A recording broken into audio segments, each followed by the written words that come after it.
All right. Sports fans, how's everybody out there doing? William Martin coming at you one more time here on YouTube with another edition of the 300 Pounds of Sports Knowledge Podcast.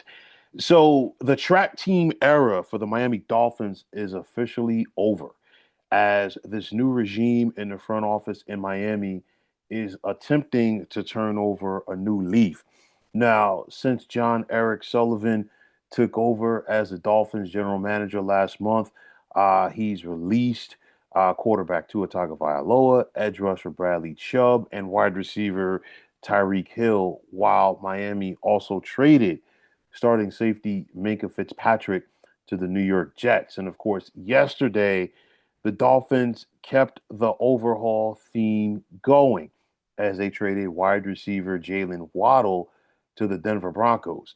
Now, all told, Miami is looking at a cap hit of well over $100 million dollars for players who are no longer on this roster. Okay.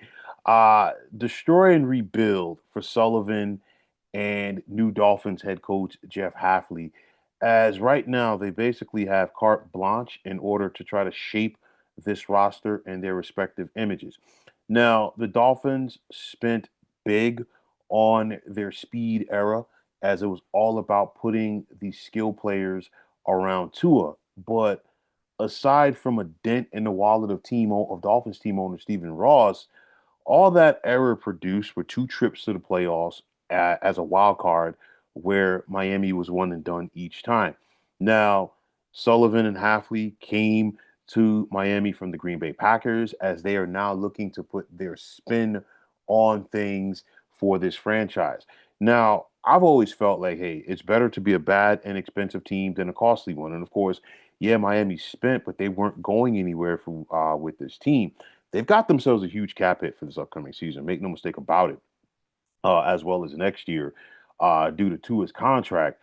But I feel like Sullivan and Hafley are looking at the future because this team was not going anywhere, like I said before, with the guys that they had on this roster.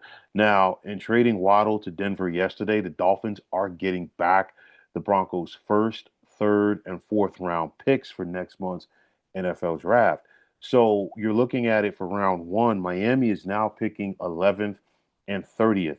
They've clearly got some holes to fill. They've got to utilize those picks right there. We just saw Miami sign quarterback Malik Willis to basically what is a team friendly deal, 3 years for $67.5 million.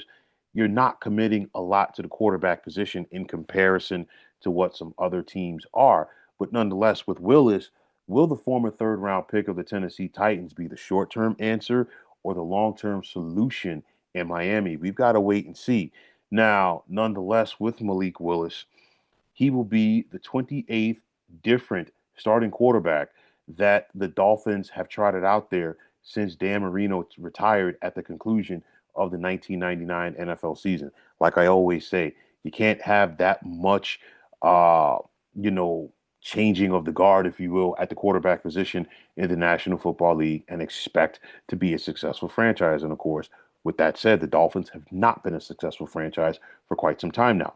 Now, Willis's familiarity with Sullivan and Hafley from their time together in Green Bay. Clearly, this was a comfort move for the new regime in Miami.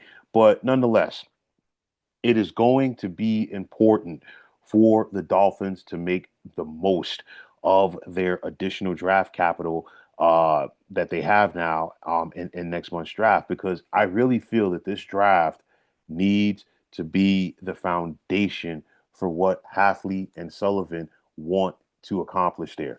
So, with all of that said, is there any hope for the Dolphins to turn things around?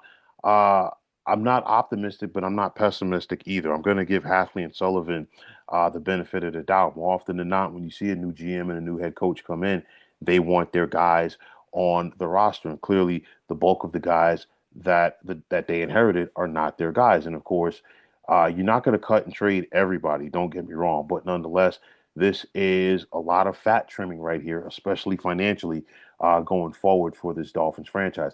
They will eventually get it turned around. I'm not saying it's going to happen on this watch, but at some point, something's got to give. You're talking about a Miami organization now. They have not won the AFC East since 2008, and their last playoff win rather, came during the wild card round of the 2000 NFL season. Just think about where you were during that time, and that was a long time ago. So you look at this Dolphins team, and the hits just keep on coming, or more importantly, the pink slips just keep on coming as they're cutting and trading people left and right. This Dolphins team in 2026 is going to look a lot different than the team that we saw take the field in week number 18 to conclude this season.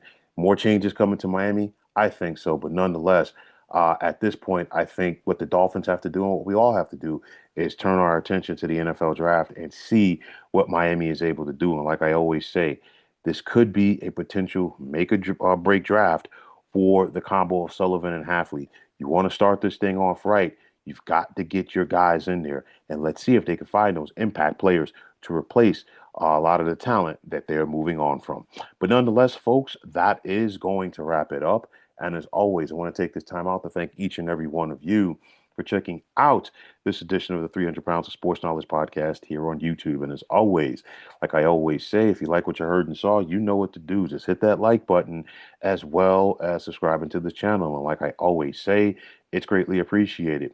Also, if you are on the X, formerly known as Twitter, you can check me out anytime at 300 Pounds of Sports. And like I always say, if you give me that follow, it will be my pleasure to do the same in return. And that also goes for Instagram. And you can check me out at 300 Pounds of Sports Knowledge.